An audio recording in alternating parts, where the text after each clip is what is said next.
nuestras Biblias en Primera a Corintios, o la primera carta de Pablo a los Corintios, en el capítulo 9, amén, para continuar con nuestra serie práctica y breve sobre la iglesia.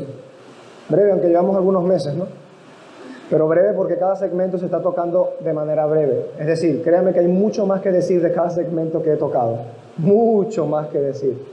Pero estoy tratando de ser conciso y dirigirlo de la manera más práctica a la iglesia. Por eso es una serie práctica también. Primera a Corintios, capítulo 9, versículos 3 al 14. Todos de pie, niños, jóvenes, adultos, todos los que tienen la facultad de parte de Dios de ponerse en pie. Para dar reverencia a la palabra de Dios nos ponemos de pie y leemos la palabra del Señor en el nombre del Padre, del Hijo y del Espíritu Santo. Contra los que me acusan, esta es mi defensa.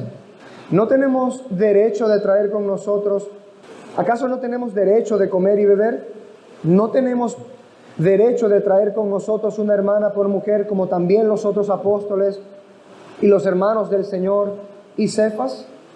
¿O solo yo y Bernabé no tenemos derecho de no trabajar? ¿Quién fue jamás soldado a sus propias expensas? ¿Quién planta viña y no come de su fruto?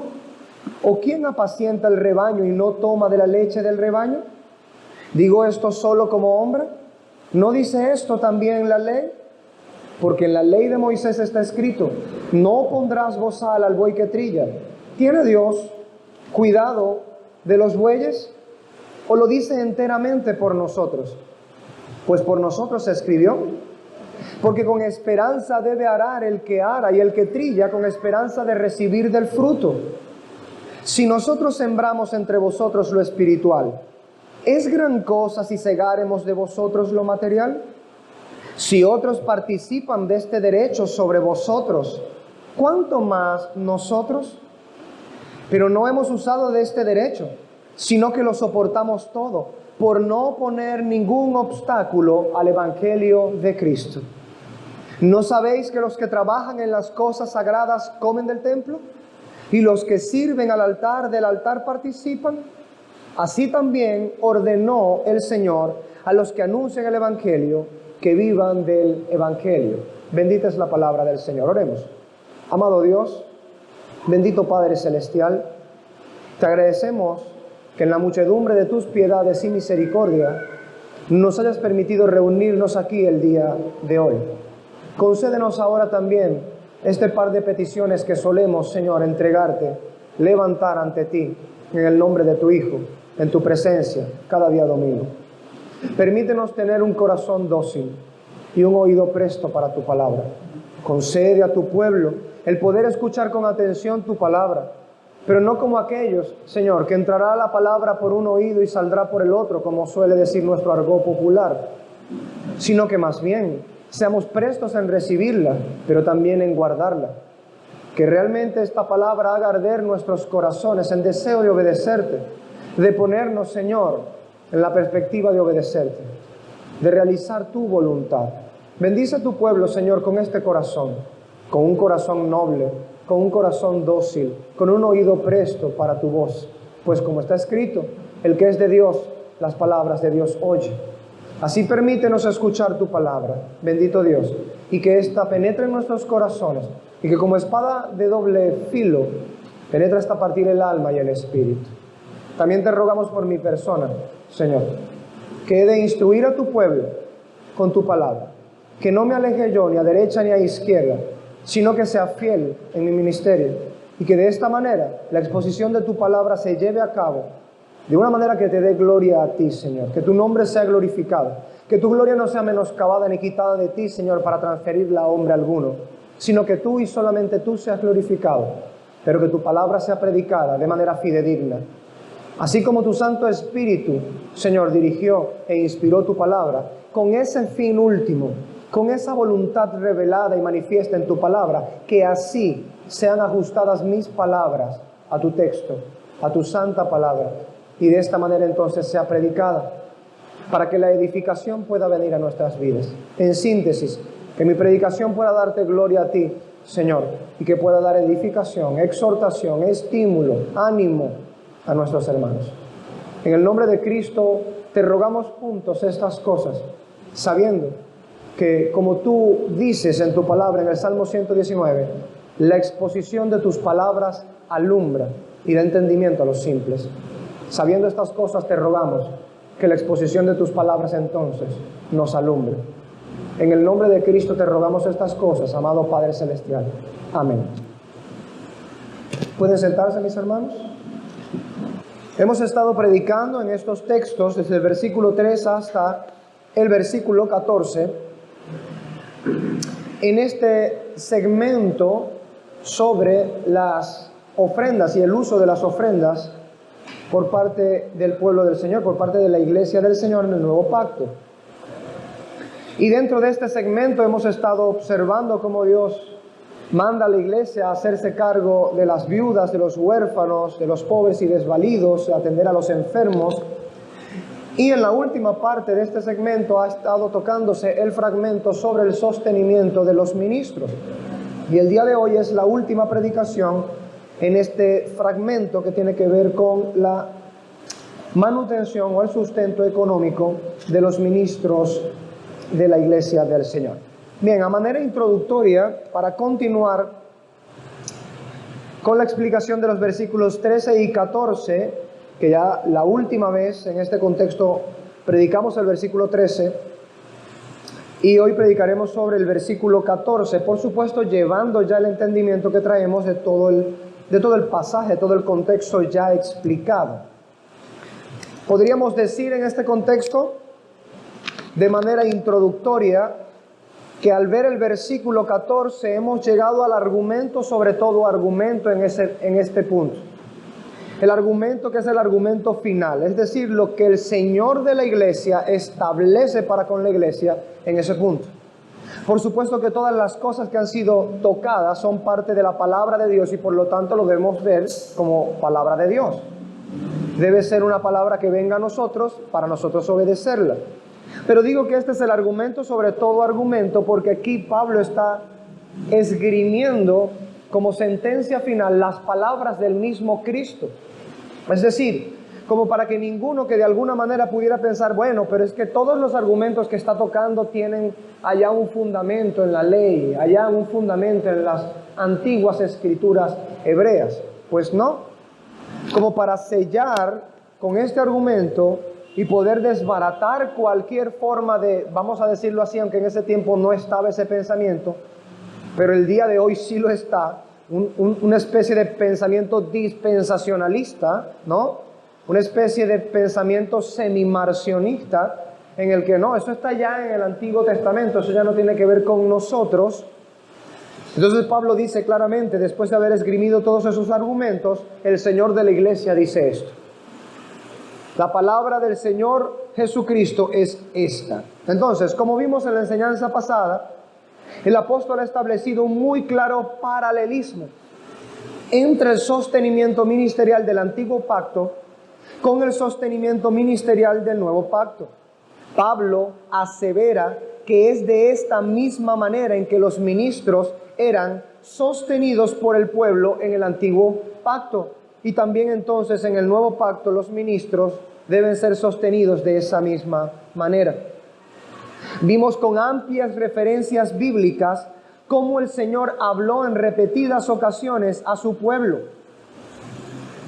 Y les dijo varias veces, en repetidas ocasiones, ordenando y advirtiendo que no se olvidaran, que no desampararan a los levitas, como vimos en Deuteronomio 12:19 y muchos otros pasajes. También observamos lo que sucedía con la casa de Dios cuando por falta del sustento económico los ministros se veían obligados a dejar el servicio al Señor, abandonando así la casa de Dios. Lo que traía como consecuencia esto era un juicio terrible sobre todo el pueblo que se beneficiaba en última instancia de aquellos ministros, mientras al mismo tiempo se olvidaban de ellos. Vimos estas cosas con amplia referencia bíblica. También aprendimos cuán personal se tomaba el Señor el hecho de que se incumpliera con el deber del sustento económico para un ministro del antiguo pacto. Mientras que por último, vimos también cuánta mayor gravedad tiene el abandonar a los ministros el día de hoy, cuyo pacto en el que ellos sirven es mucho mayor en honra y gloria que el pacto anterior, cosa que vimos con amplísimas referencias bíblicas. Como terminó mencionando el teólogo presbiteriano Albert Barnes, diciendo: como los ministros de la religión bajo la dispensación judía tenían derecho a ser mantenidos por la autoridad y la ley de Dios, ese hecho establece un principio general que es aplicable también al Evangelio, que Él pretende que los ministros de la religión obtengan su sustento en su trabajo como ministros. Si era razonable entonces, es razonable ahora. Si Dios lo ordenó entonces, es de suponer que tiene la intención de exigirlo ahora para sus ministros en este pacto. Cierro esa cita. Teniendo estas cosas en mente, amados hermanos, veremos ahora cómo el apóstol Pablo se aproxima ya al final de su argumentación sobre este punto. Como he dicho, este es el argumento sobre todo argumento, la ordenanza de Cristo mismo. Por ende, miremos hoy por las Escrituras lo que significa que quienes sirvan al altar, del altar participen, que asimismo lo ha ordenado el Señor. En primer lugar, o el primer punto, dice nuestro texto en el versículo 14, así también ordenó el Señor. Y aquí hacemos nuestra primera parada exegética. Al decir esto, las palabras del apóstol procuran tanto derivarse como imponerse sobre lo dicho en el texto anterior. Y debemos entender con esto al menos tres cosas. Al decir que tanto se derivan como se imponen del texto anterior, lo que significa es que lo que dice el versículo 14 tiene, por supuesto, su conexión directa e inmediata con el versículo 13 y los demás versículos precedentes. Es decir, este versículo no sale flotando como una burbuja de la nada, sino que viene conectado con todo el pasaje que hemos venido escudriñando. Así que 1.1, lo primero que hemos de ver es que las palabras de Cristo están al mismo nivel de las ordenanzas del Antiguo Testamento que estuvimos escudriñando la vez pasada. Note cómo el apóstol Pablo comienza a citar la ley, ¿verdad? Dice, así dice la ley. Ha esgrimido también argumentos del sentido común. Dice, si un viñador está pues haciendo su trabajo, pues obviamente va a comer del fruto de lo que ha viñado. Si un pastor está pastoreando las ovejas, va a participar de lo que de las ovejas obtiene. Si un soldado va a la defensa de la nación, quien se encarga de sostener, por supuesto, es la milicia a ese soldado. Y esa milicia es sostenida a la vez por toda la nación, de los impuestos de la nación. Así que Pablo ha estado esgrimiendo argumento tras argumento con respecto a esto. Pero el anterior argumento, el antecesor, fue precisamente con respecto al ejemplo de los levitas y los sacerdotes esgrimidos en la ley de Jehová.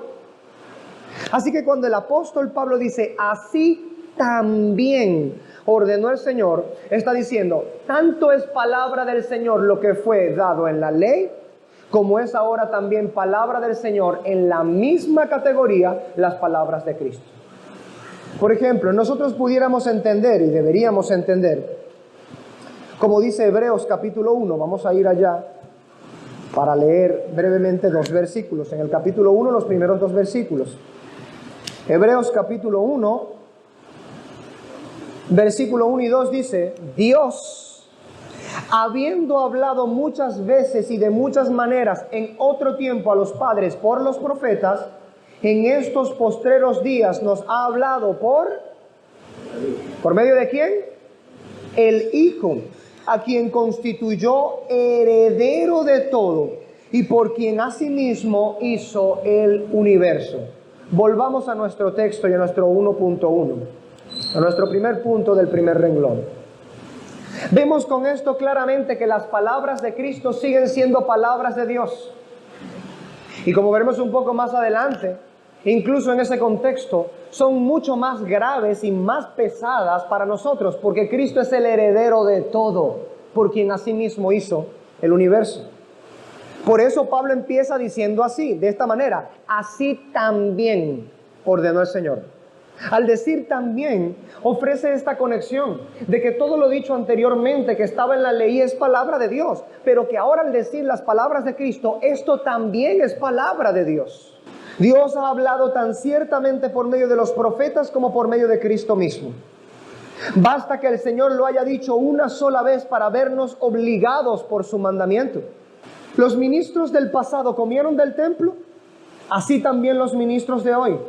Los ministros del pasado participaron del altar, así también los ministros de hoy. Todas las múltiples ordenanzas del antiguo pacto sobre el sustento económico de sus ministros son equivalentes a esta sola sentencia que Cristo da en este texto. Interpretar una cosa distinta implicaría menoscabar las palabras de Cristo, de tal forma que, en comparación, el deber que el cristiano tiene para con la enseñanza de Cristo vendría a ser menor que la que tienen los creyentes a las ordenanzas de la administración pactual anterior. Esto sería completamente absurdo. Permítame explicarme de mejor manera.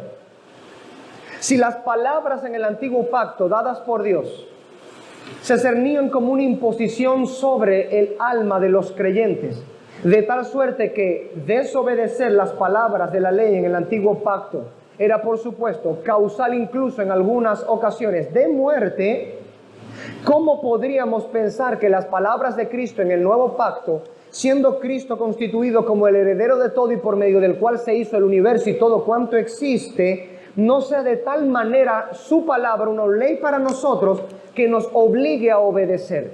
Si verdaderamente entonces entendemos que las palabras de Cristo deben ser obedecidas de la misma manera que en la antigua administración pactual fueron obedecidas las palabras de la ley, entonces hemos llegado a comprender la comparación que está haciendo el apóstol Pablo. Pero por el lado del contraste, si nosotros dijésemos, bueno, en el periodo de la ley estas palabras eran tan eran tan exigentes que el pueblo del antiguo pacto debía obedecer sí o sí, pero ahora en el periodo de la gracia, el creyente puede obedecer o no obedecer la palabra de Cristo. Entonces sería completamente absurdo, porque si no se podía escoger obedecer o no obedecer en la antigua dispensación pactual, administración pactual, si eso no estaba en aquel tiempo, cuya ley fue dada por mano de mensajeros, de ángeles, como dice la Escritura, que asimismo le fue entregada a Moisés, ¿cómo será en el nuevo pacto desobedecer la palabra que nos ha sido entregada, no por medio de ángeles, sino por medio de Dios mismo encarnado? Porque ese es Jesucristo, Emmanuel, Dios con nosotros, el Dios encarnado. Eso es lo primero que tenemos que considerar. Al apóstol Pablo decir, así también ordenó el Señor, está siendo equivalente las palabras de Cristo a las mismas palabras dispensadas en la administración pactual anterior. De tal manera que si uno desobedece las palabras de Cristo, es igual, y debo decir por lo que hemos aprendido, es mucho peor que cuando se desobedecían las palabras en la administración pactual pasada. Porque estas palabras son de Cristo, que es Dios encarnado. Siguen siendo palabras de Dios, pero las palabras que fueron entregadas en el antiguo pacto, es lo que quiero decir, fue entregada por manos de mediadores, por manos de ángeles. Pero en el nuevo pacto fue entregada por manos de Dios mismo encarnado. Dios se hizo carne para traernos su palabra. En segundo punto, en este primer renglón, que la autoridad de Cristo como heredero del mundo y cabeza de la iglesia requiere obediencia irrestricta en este asunto. Consideremos brevemente estos dos puntos que he mencionado y las implicaciones que de ellos se derivan, porque hay muchas implicaciones allí, pero quiero ser breve y no exhaustivo en ello. Lo primero es que Cristo es el heredero del mundo. Moisés no lo era. Moisés fue fiel en toda la casa de Dios, como dice Pablo a los hebreos, y fue un profeta como ninguno en la casa de Dios. Pero mayor que el profeta Moisés fue Cristo en su oficio de profeta. Moisés fue caudillo de Israel y fue el principal en la dirección del pueblo de Israel. Aún así, no es comparado al oficio de rey que tiene Jesucristo. ¿Me explico?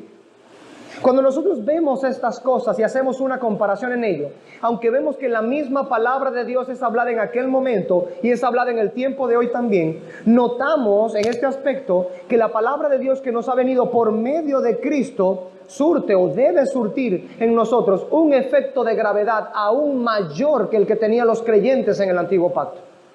¿Por qué? Porque como dice el Salmo capítulo 2, versículos 7 y 8, Cristo es el heredero de todo el orbe, de todo el mundo, de todo el cosmos. El Padre le dice a Jesucristo: pídeme y te daré por herencia todas las naciones de la tierra. Todo le pertenece a Jesucristo. Moisés no tenía por posesión todo el planeta, ¿me explico? Pero Jesucristo tiene por posesión todo el planeta. Y en segundo lugar, en este aspecto, Cristo es cabeza de la iglesia. Fíjese, Moisés era el principal en la dirección, en el antiguo pacto, del pueblo del Señor, de la iglesia veterotestamentaria. Pero él no era cabeza de la iglesia. Nunca esta iglesia ha tenido otra cabeza que no sea Cristo. Tanto en el antiguo pacto como en el nuevo pacto, la cabeza del pueblo del Señor siempre ha sido Cristo. No es un cuerpo con dos cabezas, no es una cabeza con dos cuerpos como pretende el dispensacionalismo. No, hay un cuerpo y una cabeza. Este cuerpo siempre ha tenido una cabeza. Como dice Efesios 5:23, la cabeza del cuerpo que es la iglesia es Jesucristo. Ahora, ¿qué quiere decir entonces esto? Bien, que la autoridad de Cristo como heredero del mundo y cabeza de la iglesia requiere obediencia irrestricta a este asunto. Es decir, que el creyente no puede decir: bueno, como yo estoy en el período de la gracia, entonces se me permite desobedecer ciertos mandamientos de Cristo. Y si yo no quiero obedecer a Cristo en este apartado, en este mandamiento, entonces estoy en el período de la gracia. El Señor tendrá misericordia, gracia y favor conmigo y no me castigará como castigaba el pecado en el antiguo pacto. Eso es un engaño satánico. Porque de hecho nosotros vemos en las Escrituras, en Hebreos capítulo 10, por ejemplo, que el autor de los Hebreos dice clara y explícitamente que cualquiera que violara la ley de Moisés por el testimonio de dos o tres, muera irremisiblemente. ¿Irremisiblemente qué significa? Sin remisión. No hay remisión para él. No hay ofrenda que se pueda presentar para quitar el pecado. Pero ¿qué continúa esgrimiendo como argumento el apóstol Pablo a los Hebreos en ese capítulo 10? Dice: ¿cuánto mayor castigo pensáis que recibirá aquel que pisoteare la sangre del pacto en la cual fue santificado y tuviere por inmundo el espíritu de gracia? ¿Que afrentare y tuviere por inmundo el espíritu de gracia? ¿Se da cuenta, hermano? Si bien Dios nos ha hablado tanto por medio de los profetas como por medio del Hijo, la diferencia que hay entre la forma en la que Dios nos habla por medio del Hijo y la forma en la que Dios nos hablaba en los profetas en el Antiguo Testamento es que es mayor responsabilidad al recibir de la boca de Cristo su ley, su palabra, su ordenanza, porque esta es la cabeza de la iglesia, este es el heredero del mundo. Moisés hablaba en nombre de la cabeza de la iglesia, pero no era la cabeza de la iglesia. Cristo, el Hijo de Dios, ha encarnado. La cabeza de la iglesia encarnó y vino a hablarnos. Entonces, cuando el apóstol Pablo dice: así también ordenó el Señor, al decir que Cristo ordenó, de manera contundente expresa su deseo, a fin de que ninguno de los miembros de la Santa Asamblea piensa que está exento del deber de obedecer a Cristo, que es Dios encarnado, en este punto. El vocablo ordenó aquí significa, permítame darle algunos sinónimos que los diccionarios ofrecen, diccionarios por supuesto de griego koiné, significa disponer, ordenar, prescribir, dar orden, mandar o determinar. Puede que cada uno de ellos tenga una que otra diferencia sutil, pero todos estos vocablos tienen en común algo: no es válido desobedecer.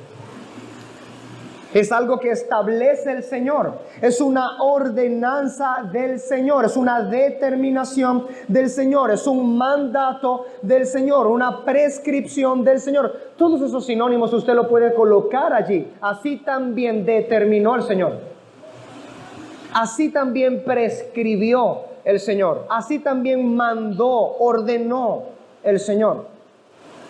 Entonces, si en el antiguo pacto los mandamientos por medio del profeta Moisés requerían en su contexto obediencia, ¿cuánto más será importante y urgente obedecer al mismísimo Dios encarnado en su ordenanza? Pues por eso Pablo dice, ordenó el Señor. Y con esto busca estremecer las conciencias de quienes leen su carta y mover las almas a la obediencia. De hecho, al meditar el asunto desde esta perspectiva y habiendo ya considerado anteriormente cuánta mayor gloria y honra tiene el ministerio del nuevo pacto, medite en esto ahora. ¿No es la desobediencia a esta ordenanza de Cristo una atrocidad muchísimo mayor que la desobediencia a las ordenanzas del antiguo pacto en este asunto? Porque si Dios hacía que su ira y su furor se derramara sobre su pueblo con juicios terribles, cuando estos olvidaban la manutención de los ministros del antiguo pacto, un pacto cuya gloria y honra no es mayor que la del nuevo pacto, el pensamiento lógico es: ¿cuánta mayor atrocidad se comete cuando se abandona el sustento de los ministros del nuevo pacto? ¿Podrá alguien de manera sensata decir, Dios castigaba el abandono de los ministros del antiguo pacto, pero no castiga el abandono de los ministros del nuevo pacto?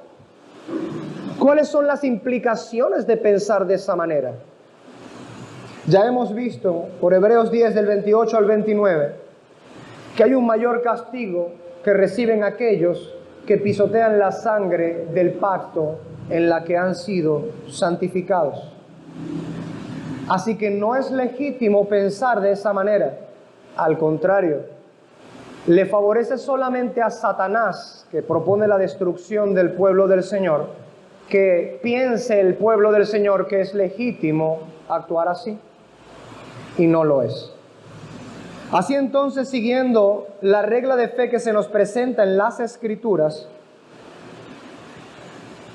desobedecer a Cristo es muchísimo peor que desobedecer a Moisés. Hemos dicho, la palabra de Dios vino tanto por Moisés como tanto por medio de Jesucristo. Hebreos 1, versículo 1 y 2 lo dicen explícitamente. Pero también las Escrituras nos muestran que la desobediencia a Moisés merecía castigo. Y la desobediencia a Cristo es mucho, mucho peor.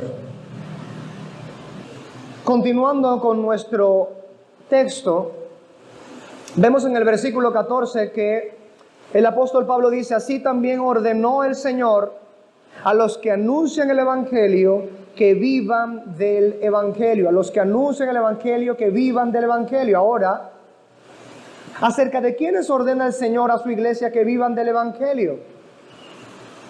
Ya lo ha dicho por alegoría anteriormente. Ese es el segundo punto.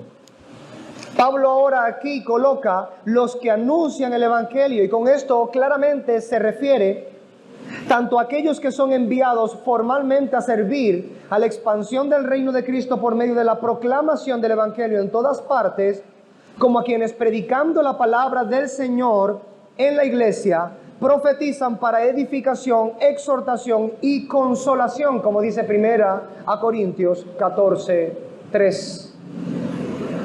Lo que el apóstol Pablo está colocando en este contexto es que aquellos que trabajan en la declamación o proclamación del Evangelio aquello que tiene que ver con la palabra de Dios, tanto para la expansión del reino de Cristo, como para la formación de la iglesia, la nutrición de las almas en el pueblo del Señor, la asesoría, mentoría, pastorado de aquellos que forman la asamblea de los santos, ellos que anuncian el evangelio y aplican el evangelio a las vidas de las personas, ellos deben vivir del evangelio. Pablo está apelando a la ordenanza de Jesucristo hallada en Mateo 10:10 y Lucas 10:7. Es allí en donde aparece esta sentencia que Pablo está esgrimiendo como argumento final. Los que anuncian el evangelio, que vivan del evangelio. ¿Dónde lo encontramos? En los evangelios. Mateo 10:10 y Lucas 10:7. Allí el Señor explícitamente menciona que aquellos que trabajan al servicio de Dios, en el servicio de la iglesia, para preservar, para servir a la iglesia, ellos deben vivir del evangelio. Como mencionó Simon Kistemaker en su comentario en conjunto con William Hendrickson, este versículo, dice él, delinea con mucha claridad cuál debe ser la fuente de sustento de los ministros de la palabra. El predicador que con fidelidad proclama el evangelio tiene el derecho de esperar recibir su sustento del evangelio. Lo que decimos por medio de esto es que cuando el apóstol Pablo dice que ha ordenado el Señor que aquellos que proclaman el evangelio sean sustentados o vengan y reciban su manutención del evangelio, es que por supuesto en ese contexto hay al menos implicadas dos acciones. Primero, los ministros tienen la ordenanza del Señor de tomar y vivir de ello. Como derecho pueden desentenderse de ello y decir no quiero hacerlo, como ya lo hemos visto. Es un derecho. Pero cualquiera que diga, deseo tomar de ello para mi manutención, no peca, se lo ordenó el Señor. ¿Me explico? Y la segunda implicación dentro de esa ordenanza del Señor es aquellos de los cuales ellos, los pastores, los ministros, toman para la manutención, es decir, la iglesia. Porque la ordenanza al Señor sobre los ministros de ser sustentados del evangelio evidentemente implica una ordenanza implícita para que aquellos que reciben la ministración de estos ministros sustenten y mantengan a sus ministros. Eso es lo que significa. Ahora, para entender mejor el argumento final del apóstol Pablo, consideramos algunas cosas más detalladamente. Digamos 2.1. La consideración de Pablo, tanto como la del Señor Jesucristo, es que los ministros son trabajadores del Señor. Lo hemos mencionado brevemente en otro apartado cuando Pablo compara la labor del liderazgo, los servidores del Señor, con labradores, pastores y soldados. Es obvia la comparación. Está diciendo hay mucho esfuerzo en el trabajo, por eso está ahí el labrador. Hay que tener muchísimo cuidado, por eso está ahí el pastorado, el pastor de ovejas. Hay muchísimo peligro en el ministerio, por eso está la comparación con el soldado. Pero ahora, sencilla y llanamente, al decir el texto, así también ordenó el Señor a los que anuncian el evangelio, que vivan del evangelio, lo que implica claramente es que los ministros del Señor son trabajadores del Señor. Y esto no podría ser más pertinente a lo que estamos hablando. En nuestra lectura pública de las Escrituras, en el libro de Números, en nuestra lectura corrida de la Biblia para toda la iglesia, veíamos incluso cómo el Señor de la iglesia en el tiempo veterotestamentario habló incluso sobre la jubilación de los ministros del antiguo pacto. Lo recordamos en la lectura, ¿verdad? La lectura que se hace para iniciar el servicio. Dios estaba tan, pero tan pendiente de estos asuntos que incluso pensó en la jubilación de sus ministros. Decían, van a empezar a trabajar a la edad de 25 años y cuando lleguen a los 50 años ya podrán retirarse jubilados. Por supuesto que su jubilación llevaba también en ese contexto el seguir siendo mantenidos por el altar o el templo en el cual estuvieron sirviendo en esos 25 años. Vale acotar que el Señor no ha colocado un tiempo final para el ministerio, excepto que, por supuesto, los ministros ya no tengan capacidad para hacer lo que deben hacer, quizá por la vejez, ¿no? O por incapacidad física generada en las mismas labores. Con todo y ello, el Señor sigue preocupándose porque son sus trabajadores. Digo preocupándose en el sentido humano, ¿no? Para que podamos entender. Conviene hacer énfasis en este asunto. Se ve ampliamente justificado y mejor comprendido el mandamiento cuando se entiende el por qué Dios ordena lo que ordena. Por ejemplo, Pablo habla en este mismo sentido en otro lugar, citando exactamente las mismas escrituras que cita en 1 Corintios 9, diciendo de esta manera, en 1 Timoteo 5, versículos 17 y 18, puede anotarlo. Él dice de esta manera: los ancianos que gobiernan bien sean considerados dignos de doble honor, principalmente los que trabajan en la predicación y en la enseñanza, porque la Escritura dice: no pondrás bozal al buey cuando trilla, y el obrero es digno de su salario. Cierro cita de Pablo en 1 Timoteo 5, 17 y 18. ¿Qué es lo que estamos viendo en este pasaje? Aquí dice explícitamente lo mismo que por implicación Pablo está diciendo en el versículo 14 de 1 Corintios 9. ¿Qué cosa? Los ministros son trabajadores del Señor, son obreros del Señor, trabajan para el Señor, están empleados por el Señor. Pablo afirma que la predicación y la enseñanza son un trabajo.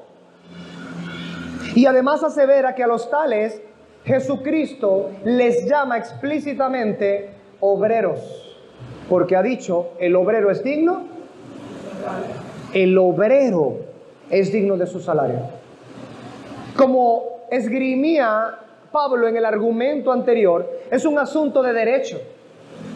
Quitar aquello que merece esta persona porque es digno de su salario, quitarlo es violentar el derecho, es hacer injusticia. La concepción de Dios al respecto es que el ministro es un obrero del Señor. Por esta razón, el pensamiento de la iglesia en este punto no puede ser: tratemos de ayudar al ministro. No es que esté mal tratar de ayudar al ministro, hermano. Permítame decirlo en otras palabras para que usted no termine diciendo que yo dije lo que en realidad yo no dije. No es que ayudar al ministro esté mal. No, eso no es lo que estoy diciendo. Lo que estoy diciendo es que las palabras de la Escritura en este contexto nunca son ayudar propiamente, sino el obrero es digno de su salario. Esas palabras tienen un significado puntual. Dios considera a sus ministros trabajadores, no dignos en ese contexto de conmiseración de la iglesia. A ver qué me queda por allí para ayudar a los ministros. ¿Qué quedará por ahí? No, lo que el Señor dispone en su palabra siempre son en estos términos las ordenanzas. Ordenó el Señor que vivan del Evangelio. Los que trabajan en la predicación y en la enseñanza sean considerados como dignos de doble honor. Vea la doble mención de la palabra digno. ¿Qué significa digno? Merecedor. Si está trabajando, merece su salario. Ninguno de nosotros debería espantarse por eso. Y ninguna tergiversación de estas palabras debería estar en nuestro pensamiento. Que ninguno diga: no, es por gracia. Eso de digno no aplica allí. Digno dice la Escritura. Y usted no es quien para tergiversar o pervertir la Escritura. Digno dice la Escritura. Y digno significa merecedor de ello. Tiene merecimiento. Ese honor implica esto: dignos del doble honor. Les llama obreros el Señor. Ese vocablo usado por Jesucristo, hermanos, en los textos mencionados del Evangelio, y que Pablo también, por supuesto, esgrime, significa trabajador y oficial, además de obrero. ¿Qué le parece? Trabajador, oficial, obrero. Trabajador en el sentido, por supuesto, de que se dedica al trabajo. Oficial en el sentido, por supuesto, de que se dedica al oficio. Y obrero en el sentido, por supuesto, de que se dedica a la obra del Señor. En la concepción del Señor, quienes trabajan en la enseñanza y en la predicación están dedicados a la obra, al trabajo, al oficio. Ellos son dignos del doble honor, dice la Escritura. Son dignos de salario, dice el Señor. No menos importante es el vocablo que usa Pablo en 1 Timoteo 5:17, el cual el Helmsworth Studies define como, escuche, trabajar hasta que uno se agota, se consume de agotamiento. Cierro comillas. No podría ser más certera y cierta esa sentencia.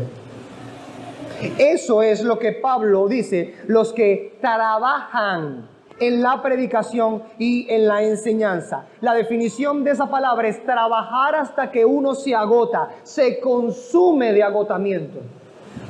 Eso es corroborable. Cualquiera que tenga internet puede ir al vocablo y buscar la definición del Helmsworth Studies y darse cuenta de que no se está mintiendo. ¿Y por qué digo que es muy afín, muy certera? Realmente la obra del ministerio es así. No crea que los ministros tenemos ojeras de gratis. No crea que tenemos ojera porque nos quedamos viendo Netflix todas las noches hasta la 1 y las 2 de la mañana. No, no es por eso. Es porque continuamente estamos atendiendo a personas, aconsejando, visitando, consejerías, 3, 4 horas de consejerías, enseñanzas de 2 y 3 horas, predicaciones, disciplinas, visitaciones. Toda esa cantidad de trabajo, como dice el Helps, consumen de agotamiento a los ministros. Los ministros se van agotando poco a poco. Si no fuera porque el Señor es nuestra fortaleza, porque en el poder de sus fuerzas nos fortalecemos, los ministros, y vaya que esto es muy común, van acortando los días de los años de su vida. De hecho, es muy común encontrar que los ministros mueran a edades tempranas, 40, 50 años. Y mientras más difícil es el lugar en donde sirven, y mientras más difíciles son las condiciones en las que sirven, menos años viven. Cierto puritano decía en una de sus dogmáticas reformadas: el ministro del Señor es una cosa muy rara. El buen ministro del Señor es una cosa muy rara. Cuando aparece, vive por poco tiempo y es una llama que se enciende y arde hasta consumirse por completo y no quedar nada de él. Y la mayoría de las veces su llama a duras penas alcanza a encender a unos pocos en la congregación por la cual da la vida. Es terrible, pero es una consideración no menos cierta que la que acabamos de leer sobre la definición de la palabra trabaja por el Helps. Los ministros se esfuerzan y trabajan arduamente, consumen sus años de vida, muchos empezando desde su juventud, y no llegan casi nunca a obtener de aquellos a quienes sirven lo que en realidad merecen por su servicio. Ahora, miren lo que dice el Thayer en su diccionario sobre este mismo vocablo: trabajar con fatigoso esfuerzo. Trata de los fatigosos esfuerzos de los maestros en proclamar y promover el reino de Dios y de Cristo.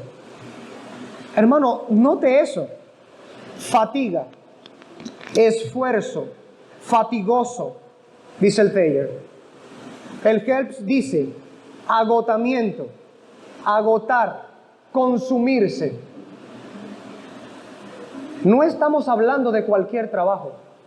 Y aún así, hay gente en el día de hoy que piensa que el pastorado no es un trabajo. Por ahí hay ciertos chistes, ¿no? No soy de hacer chistes en el púlpito, pero por ahí hay uno que dice más o menos así. Y creo que está basado en la vida real. Creo que lo contaba el pastor bautista Miguel Núñez. que una vez se le acercó, no sé si fue Miguel Núñez o el pastor bautista Sugel Michelén, que una vez se le acercó un niño, un muchachito, un peladito, y le decía a su mamá, y le decía enfrente del ministro que él quería llegar a ser pastor. Y la razón, cuando le preguntan el por qué, es porque el pastor trabaja los domingos nada más. Y por eso él quería ser pastor, para tener días libres. Y entonces trabajar los domingos nada más. No sé si el pastor se destornillaría de la risa, pero eso a mí me causaría, por supuesto, muchísima risa. Pero por otro lado me causaría muchísimo dolor, porque hay algo que está fallando en él. Evidentemente es un niño. Que un niño no contemple la totalidad del ministerio y del alcance y de la utilidad del ministerio pastoral para la iglesia y las almas de las personas que se congregan en la iglesia es entendible. Es un niño, pero que lo haga un adulto. Que un adulto piense que un ministro de la palabra no trabaja, mientras al mismo tiempo, paradójica y contradictoriamente, paga a maestros por la educación de sus hijos. Paga a terapeutas por la mentoría y tutoría en algunas áreas. Es sencillo y llanamente un completo absurdo. Hay personas que se niegan a ver el ministerio de la palabra como un trabajo propiamente, pero las escrituras le contradicen a esas personas. Y nosotros hemos de preferir creer a la escritura que al ingenio malévolo de los hombres. Los ministros de la palabra son trabajadores, son obreros, son oficiales del Señor. Ciertamente no es un trabajo ordinario, al contrario, es un trabajo extraordinario, pero es un trabajo al fin. Todos los que escucharon al Señor Jesús ordenar lo que Él ordenó, entendieron que el ministerio era un trabajo, e insisto, un trabajo muy pesado y muy difícil. Considere usted en este punto, para ir finalizando este primer punto del segundo renglón, la meditación de este padre de la iglesia, Juan Crisóstomo. Él comentó diciendo esto: predicar implica realmente un trabajo duro, pero tú, es decir, la grey del Señor, eres responsable de que este trabajo sea ligero o pesado. Cierro cita. Oh, cuánta verdad tenía Crisóstomo en estas palabras. El trabajo de aquellos que están en el ministerio es realmente un trabajo duro, pero se vuelve un poco más ligero o se vuelve absurdamente más pesado y difícil dependiendo de cómo sea el corazón de la iglesia que ese ministro pastorea.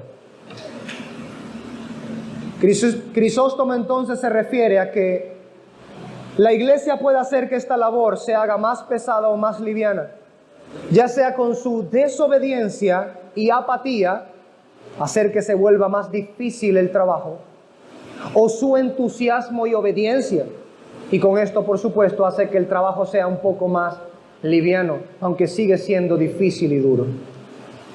Entonces, culminado el 2.1, la consideración de Pablo y el Señor Jesucristo es que aquellos que trabajan en el Evangelio pues son eso, trabajadores, obreros del Señor. Segundo punto o cuestión, 2.2, la cuestión del salario. Dado que ya hemos aprendido por las Escrituras, las palabras de Cristo mismo, del apóstol Pablo, los ejemplos del Antiguo Testamento, la ley de Jehová y los argumentos del sentido común, que los ministros son trabajadores, cuyo labor tiene un valor y debe recibir una remuneración, es necesario, por causa de este entendimiento, hablar la cuestión del salario. El ministerio es un trabajo fatigoso y difícil, como dicen las Escrituras. Y es por esto también que el apóstol Pablo manda a Timoteo que a los ministros que gobiernan bien y se esfuerzan en la enseñanza, se les dé doble honor. Ahora, este doble honor, permítame traducir un poco el contexto. El honor no solamente implica el respeto, la reverencia que el Señor exige que se tenga a los ministros del Señor, al liderazgo de la iglesia, sino que implica en este contexto también manutención. que tengan ellos un rédito por su labor, porque la labor en realidad es muy, muy fatigosa y requieren ellos del fruto de su labor para su manutención. Cuando incluso nosotros revisamos el contexto en donde Pablo habla en 1 Timoteo 5:17, como ya de hecho revisamos anteriormente, el resto de los textos hacia arriba, ¿de qué viene hablando? Dice, por ejemplo, honra a las viudas que realmente lo son. ¿A qué estaba haciendo referencia? A decirle, querida dama, buenos días. Y así le da respeto y reverencia.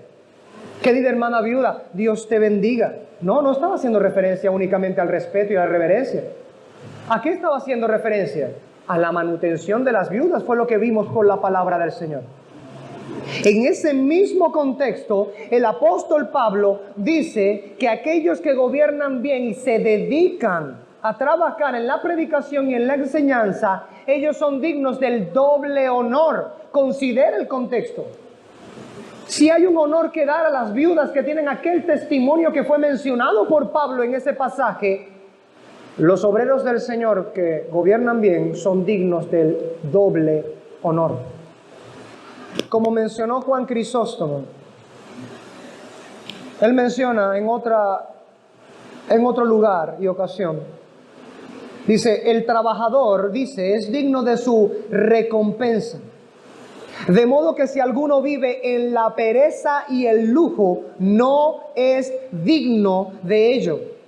A menos que sea como el buey que trilla el grano y lleva el yugo a pesar del calor y de las espinas y no cesa hasta haber llevado el grano al granero, entonces no es digno del salario. Y es bueno recordarlo también. Y por eso insistimos en el primer punto de este segundo renglón. Los ministros del Señor son trabajadores del Señor, pero ¿qué implica un salario en el contexto de 1 Timoteo 5:17? Que deben trabajar. El ministro que gobierna bien, los ancianos que gobiernan bien, son dignos de doble honor, especialmente aquellos que se dedican a la predicación y a la enseñanza. Note las palabras del apóstol Pablo, porque pudiera ser que hay sencilla y llanamente presbíteros que no gobiernan bien, que son dejados, un poco lentos para el servicio, que no son tan entregados hacia la labor. Y quizá pudiera haber otros que están mucho más metidos, como dice Crisóstomo, constantemente trillando el trigo, con el yugo puesto sobre ellos, atendiendo aquí, pendiente allá, gobernando bien. Y otros incluso que sobrepasan, porque además de ello, se dedican de lleno a la predicación y a la enseñanza. Dignos del doble honor, dice el Señor. Dignos del doble honor. Pero aquellos que no trabajan, es decir, que tienen sencilla y llanamente esa, vamos a llamarle, ese título, que es solamente un nombramiento, y hay muchos así, con un nombramiento y nada más, que no hacen la labor, ellos no son dignos de salario. Si ellos viven en la pereza y en el lujo, como dice Crisóstomo, no son dignos del salario. Les debe ser quitado, porque no están los ministros llamados para ello, sino al trabajo, al servicio al Señor.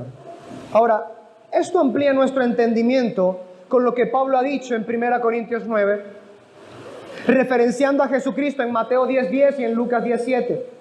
En Mateo se nos dice que el obrero es digno de su provisión, colocando el énfasis en el hecho de que debe recibir sustento, es decir, aquello que alcanza para su mantenimiento. Mientras que en Lucas y en 1 Timoteo 5 se usa un vocablo que literalmente significa salario. En uno de estos días, en una de las redes de la iglesia, en el fanpage de Facebook, una mujer que debió haber estado más metida en las escrituras que discutiendo en las redes, insistía que la palabra no enseña que los ministros no deben tener salario. Lo dice explícitamente. Y dio tantas vueltas al asunto para intentar mostrar que no se refería a salario, sino que se le diera comida para que tuviera que comer. Es increíble hasta dónde llega la dureza del corazón de la gente. Busqué, por supuesto, la definición del vocablo en unos cuantos diccionarios. Digo, yo sé la definición de la palabra, pero no voy a decir, esto es lo que significa el vocablo. Porque sencillo y llanamente va a decir, es que lo dice porque eres pastor. Claro, te conviene. Ni siquiera tiene idea de que yo no vivo del salario de la iglesia. El punto en ello es que la definición de la palabra salario es estipendio, recompensa y paga. Cualquiera que piense que el ministro no es digno de salario, que no se le debe dar salario, está luchando contra las Escrituras. Ahora, la diferencia que hay entre los vocablos escogidos en Mateo 10:10 y Lucas 10:7 no es para que la iglesia quiera escoger entre las dos cosas y decir, bueno, en uno dice salario con respecto al estipendio que debe recibir el trabajador que es el ministro, y en el otro habla acerca de la manutención. Vamos a escoger obedecer el de la manutención, vamos a darle comida, porque en Mateo 10:10 dice que hay que darle comida, en Lucas 10:7 dice que hay que darle salario. Entonces no es para escoger una y otra, es para obedecer las dos, porque ambas son palabra de Dios. Mientras un corazón endurecido por el pecado no solamente minimiza la labor del ministerio, haciendo ver que ellos no son trabajadores y su esfuerzo no merece una recompensa adecuada, pertinente a la labor que desarrollan, y de paso también quieren desvirtuar el significado de lo que la Escritura misma llama doble honor o salario en otro contexto también, las Escrituras, por otra parte, muestran que es un deber de la iglesia del Señor ocuparse de ello. Sus ministros deben ser mantenidos por la iglesia del Señor.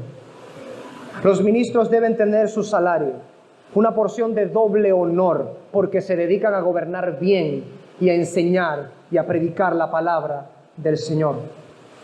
Que tengamos un pensar definido por la totalidad de las Escrituras. Eso es lo que debemos estar pensando en este contexto. En los 3 pasajes mencionados se usa el vocablo digno. Y eso no es cuestión liviana. No es superfluo este asunto.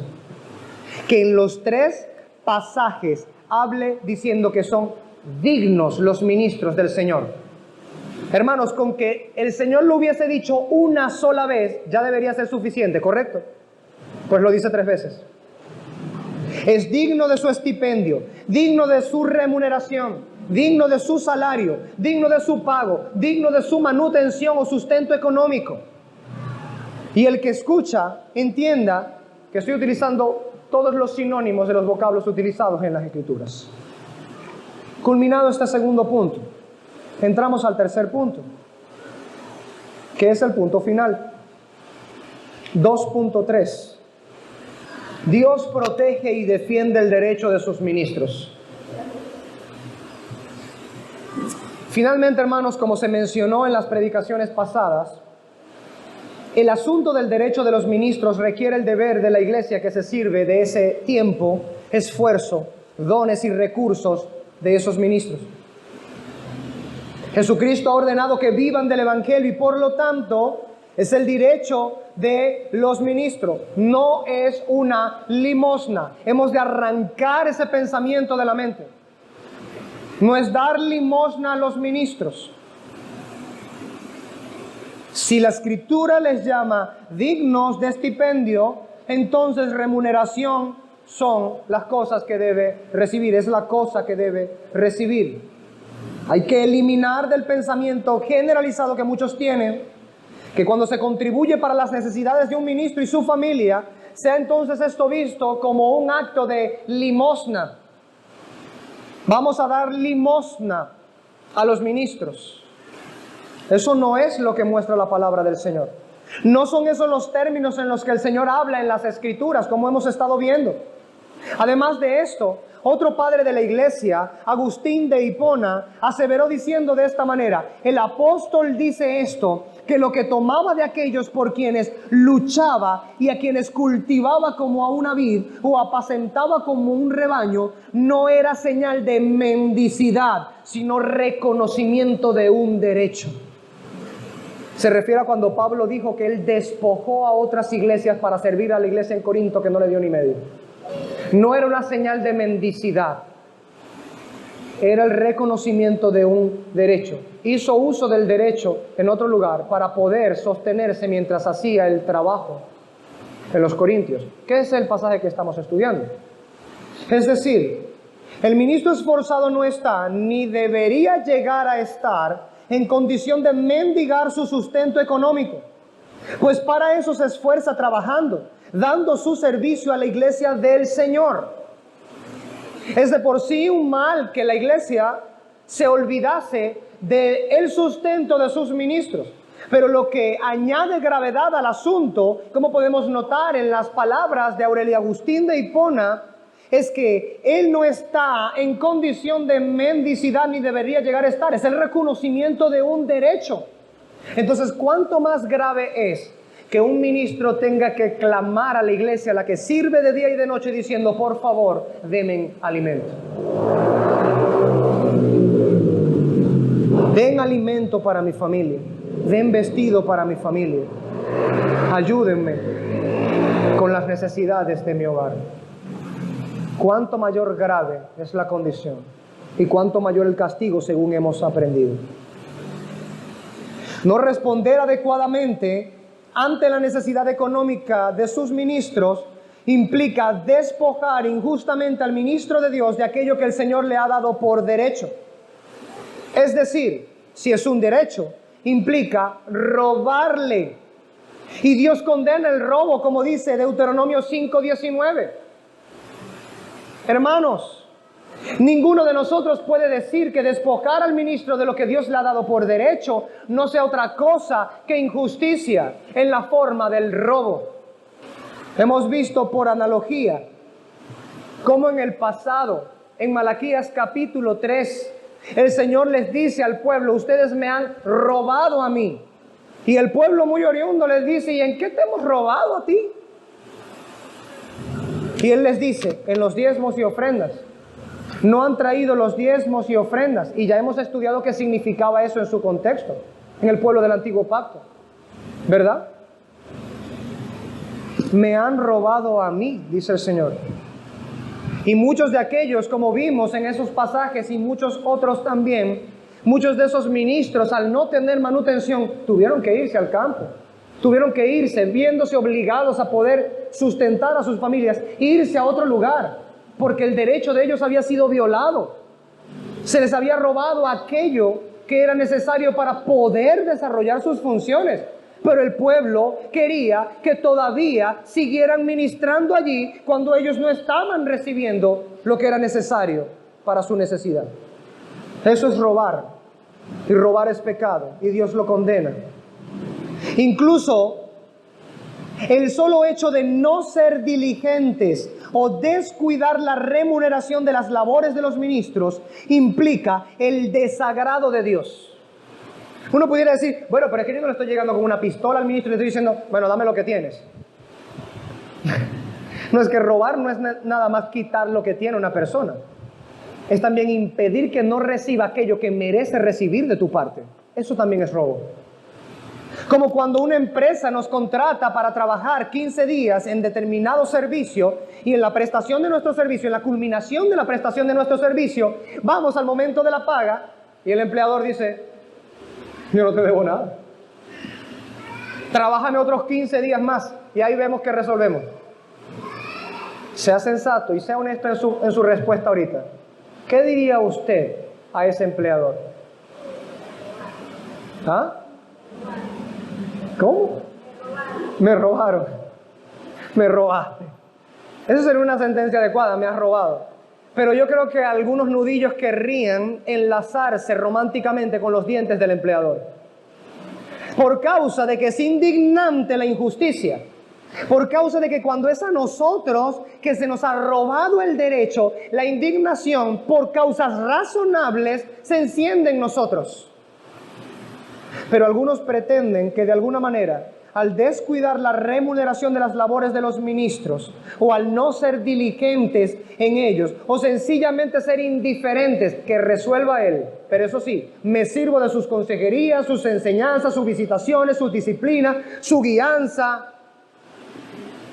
A las 3 de la mañana me sucede algo, el teléfono del pastor nunca se apaga, vamos a llamar, literal. Pero cuando hay necesidad, bueno, que Él vea que resuelve. El Señor dice en Levítico 19:13, escucha, hermano, palabra del Señor: no oprimirás a tu prójimo ni le robarás. Lo dice en el contexto de su trabajo. No oprimirás a tu prójimo ni le robarás. El salario de un jornalero no ha de quedar contigo toda la noche hasta la mañana. ¿Sabe qué significa eso, hermano? Retener el salario, el tiempo de salario, es pecado delante del Señor. Sí, hermanos, los empleadores o empresas para las que ustedes trabajan, cuando le retenían el salario más allá de cuando deberían, según la ley dispuesta o el contrato que ustedes han tenido con ellos, pagarles, están pecando contra Dios. En este contexto se dice, no habrá de quedar contigo toda la noche hasta la mañana, porque el jornal de un trabajador en aquel contexto era dado diariamente. Es decir, el jornal duraba un día, pues. Esa era una jornada de trabajo. Entonces el jornalero que había trabajado todo un día, al finalizar el día, decía, mi paga. Y no tenía por qué tener una mala cara aquel que recibió el servicio de aquel a quien había contratado por ese día de trabajo. Así le daba eso. Y esto ayudaba para que entonces el jornalero tuviera para comprar el día siguiente su alimento. Así que retener hasta el día siguiente el salario del jornalero en este aspecto, ¿qué era lo que propiciaba en el jornalero? Que él quedara sin alimento, sin su sustento. Y por lo tanto, por supuesto, dejara por fuera su servicio. Aquí vemos cómo Dios afirma que descuidar el salario de un trabajador hasta el otro día es una forma de robo al obrero. Porque como hemos aprendido, el obrero es digno de su salario. Juan Calvino comenta de la insensibilidad que manifiesta este descuido y lo coloca en estas palabras en su comentario. Cito: para preservar el buen orden de la iglesia, es igualmente muy necesario que no se descuide a los presbíteros, sino que se les preste la debida atención, pues ¿qué podría ser más insensible que no tener cuidado de aquellos que tienen el cuidado de toda la iglesia? Cierro cita. Increíblemente paradójico, pero cierto. ¿Qué podría ser más insensible? Aquellos que están día y noche atendiendo las necesidades espirituales que son mayores que las físicas, y en muchos aspectos también velan por las necesidades físicas de la iglesia, y que ellos mismos sean desatendidos en sus necesidades por la iglesia que recibe ese servicio de ellos. Ya hemos visto cómo claramente las Escrituras hablan de lo agotador y fatigoso que es el trabajo de los obreros del Señor. Y dice que el ministro es digno de su salario. Entonces, ¿cuánto mayor será el ultraje a los ojos del Señor si la iglesia se desentiende del salario de sus ministros? Y no hasta el otro día, sino semanas, meses o quizá años incluso. Como bien menciona Calvino también, se deduce que son crueles y han olvidado las exigencias de la equidad quienes permiten que el ganado sufra hambre. Pero incomparablemente peores son quienes actúan de la misma manera con los hombres que son ministros, cuyo sudor chupan para su propio acomodo. Y cuán intolerable es la ingratitud de quienes niegan el sustento a sus pastores, a quienes no pueden pagar un salario adecuado. Cierro cita. La consideración tanto de los padres de la iglesia como de los reformadores es sencilla y llanamente la misma que tiene Jesucristo y el apóstol Pablo en el pasaje que estamos estudiando. El obrero es digno de su salario. Quienes sirven en el altar del nuevo pacto deben participar del altar del nuevo pacto. Quienes comen del templo en el antiguo pacto pues hoy en el nuevo pacto deben comer del templo también. Ahora, si consideramos que los ministros en tal situación, en una deplorable condición como la que hipotéticamente estamos mencionando, pudieran ellos encontrarse clamando a Dios por su mantenimiento, por tener cómo sustentarse, resulta entonces peor la situación. ¿Por qué?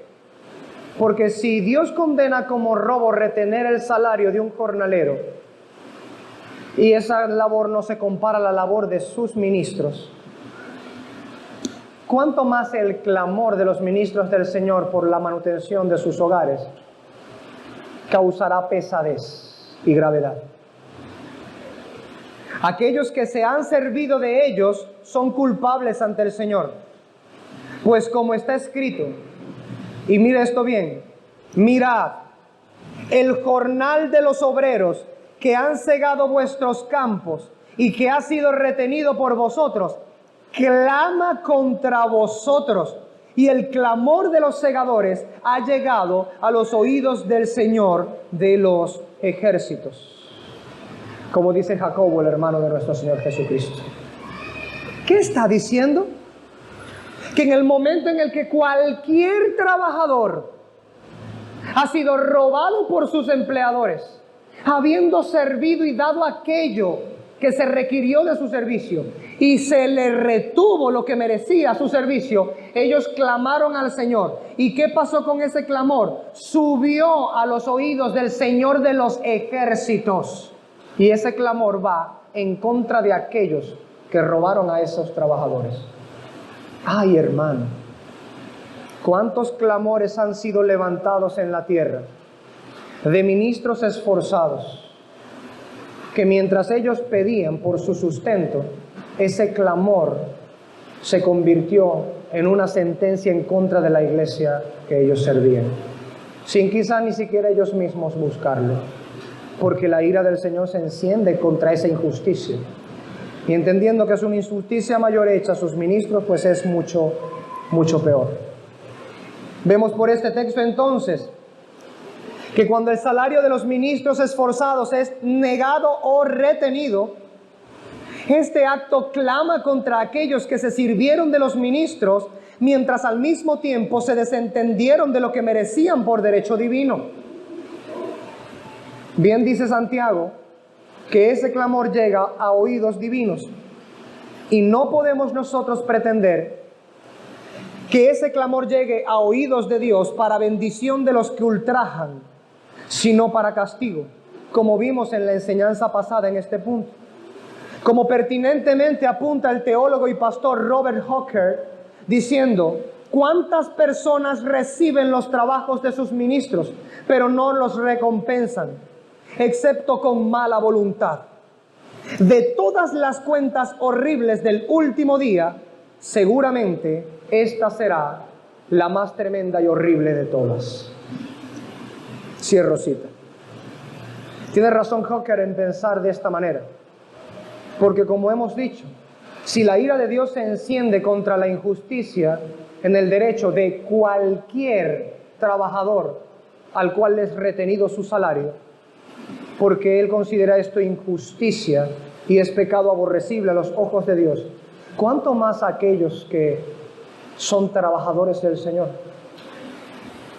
que ministran en el altar del Señor, que trabajan según las Escrituras en las cosas santísimas, en las cosas más santas? Hermanos, consideremos estas cosas y veamos si realmente podría un pueblo recibir bendición de Dios mientras actúa de esa manera, violando el derecho de los ministros o desentendiéndose de la justicia de Dios, de la ordenanza de Cristo. En conclusión, hemos visto cómo Pablo muestra que el sentido común, heredado de la institución divina sobre el trabajo allá en el Edén, que ya hemos explicado, nos indica que toda labor debe ser remunerada. Hemos visto que el apóstol nos muestra que también la ley del Señor ordena que todo esfuerzo y trabajo en servicio a otro debe ser remunerado. y que es legítimo que el ministro posea esta esperanza. Vimos cómo Pablo demuestra que los ministros tienen el derecho de cosechar lo material de la iglesia, pues los ministros han sembrado en ella lo más importante, lo que es celestial y espiritual. Y por último, hemos visto que Pablo esgrime como ejemplo la relación de servicio y remuneración del Antiguo Testamento, trayéndolo hacia la labor ministerial del Nuevo Pacto, mostrando, junto con la ordenanza expresa de Jesucristo, que el deseo de Dios es que el pueblo del pacto sostenga a sus ministros. Esto es, que ellos sustenten a aquellos por medio de los cuales Dios derrama a esa asamblea muchos de los bienes y dones celestiales. Así pues, concluyo con esta misma predicación este segmento que hasta ahora hemos estado escudriñando sobre el sustento económico de los ministros. Y lo hago con las palabras del obispo Crisóstomo nuevamente, que dice de esta manera: por tanto, a los maestros se les debe conceder el suministro de sus necesidades sin remordimientos, para que no desmayen ellos ni se desanimen, ni por la atención a las cosas inferiores materiales se priven de las que son mayores, las celestiales, para que puedan trabajar por las cosas espirituales sin tener en cuenta las cosas mundanas. Así fue con los levitas. No tenían preocupaciones mundanas porque los laicos se ocupaban de sustentarlos y sus ingresos entonces estaban fijados por la ley de Jehová. Que el Señor ayude a nuestras iglesias a entender el deber que tenemos delante del Señor en esta ordenanza que el Señor ha dado. Los que anuncian el Evangelio, que vivan pues del Evangelio. Así lo ordenó el Señor. Bendito sea el Señor. Bendita la palabra del Señor. Puestos de pie, hermanos, vamos a orar para concluir. Elevemos nuestra oración al Padre. Amado Padre Celestial, Señor Dios bueno, grande y misericordioso, te damos las gracias por tu bendita y santa palabra. La exposición de tus palabras alumbra, Señor. Haznos recibir de buena gana la luz de tu palabra. Si esta predicación, Señor, se ha sujetado a los términos de tu palabra, si realmente concuerda con el consejo holístico de tu palabra, e incluso con la interpretación formal y unificada de toda la iglesia durante 2000 años, te rogamos entonces que nos hagas ser diligentes en participar de esa comunión de entendimiento en este punto. Que no nos dejes, Señor, buscar un entendimiento que difiera de lo que tu palabra dice y de lo que tu misma iglesia ha entendido por siglos. Al contrario, ayúdanos a unirnos con las innumerables voces de todas estas almas que nos precedieron en este camino santo. Unirnos a entender la misma cosa y hablar todos un mismo lenguaje en este punto, así como en todos los demás puntos que hemos venido escudriñando en tu palabra, porque son tus ordenanzas, oh Dios nuestro, para tu iglesia. Que seamos diligentes, Señor, en ocuparnos de esto. Diligentes. No retener nuestra mano, no hacerlo con remordimientos, sino hacerlo voluntariamente, diligentemente, generosamente, como vemos a lo largo de todas las Escrituras. Reforma nuestro entendimiento, nuestro pensamiento, nuestra mente en este punto, Señor, para que aprendamos a valorar el ministerio de la palabra, aquel ministerio mediante el cual tú dispensas en tu iglesia las cosas espirituales, los bienes espirituales, que son mucho mayores que aquellos bienes materiales que aquellos ministros pueden cosechar del pueblo del pacto. Bendícenos, Señor, como iglesia, y guárdanos de mal. En el nombre de Cristo te lo rogamos. Amén.